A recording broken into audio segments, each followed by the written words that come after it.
আজ অনেক দিন পর আমাদের এখানে এসেছিল অনেক মেঘ, আর হঠাৎ করে নামলো মুষলধারে বৃষ্টি। দাঁড়াও, গল্পটা প্রথম থেকে বলি। সকালটা কিন্তু বেশ রৌদ্র মাখাই শুরু হয়েছিল। সকালে ঘুম থেকে যখন আমি উঠি তখন বাজে প্রায় 8টা, আর উঠেই দেখি চারিদিকে একদম সূর্যমামা লাইট জ্বেলে দিয়েছে, আর সেরকম গরম। আমি যখন ফ্রেশ হয়ে নিচে নেমে আসি তখন আমার বাড়ির সকলেরই প্রায় চায়ের পাট চুকে যায়, মানে চায়ের সসপ্যান পর্যন্ত ধোয়া হয়ে যায়। তো আমাকে নিজের চাটা নিজেই বানিয়ে খেতে হয়। শেষ এত লেট করে উঠলে আমাকে কেউ চা বানিয়ে দেবে না, এটা আমি আশাও করব না। যাই হোক, আমি উঠে চাটা বানাই। তো চা বানিয়ে চা খেলাম।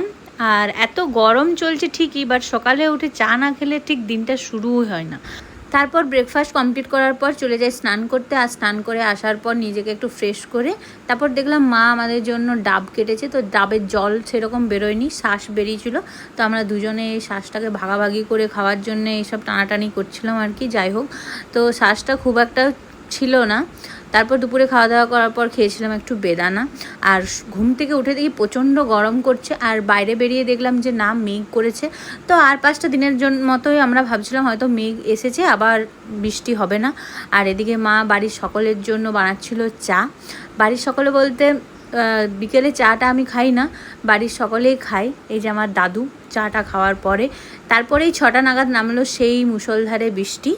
আর এত বজ্র বিদ্যুৎপাত হয়েছে এই সাইডে যে আমাদের এখন নেটওয়ার্ক ফোনে নেই। জানি না ভিডিওটা আমি কখন পোস্ট করতে পারবো।